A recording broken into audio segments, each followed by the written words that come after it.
আসলে তো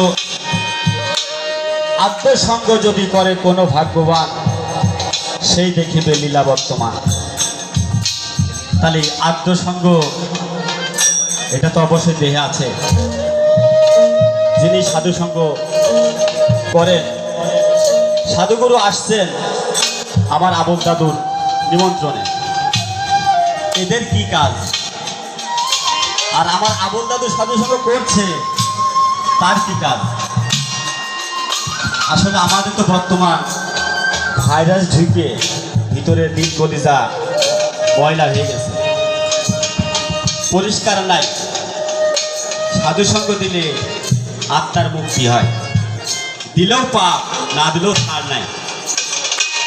আসলে আমাদের ভিতরে হয়ে গেছে বাবলাকা, ভাষা কথা কোনো কিছু রস নাই। তাই এই সাধুসঙ্গের মাধ্যম দিয়ে মানুষকে আত্মা শুদ্ধিকরণ একটি পথ। তাই সাজি বলেছেন, আত্মসঙ্গ যদি করে কোনো ভাগ্যবান, সেই দেখিবে লীলা বর্তমান। তবে শিরাশাই কই লালন দাসে, শিরাশাই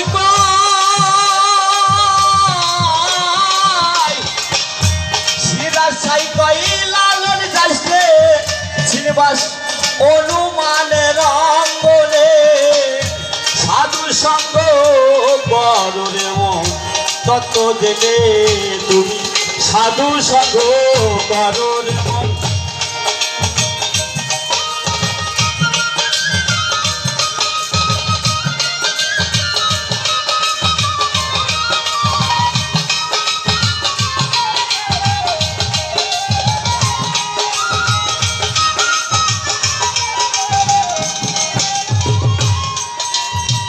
সাধু সঙ্গ করো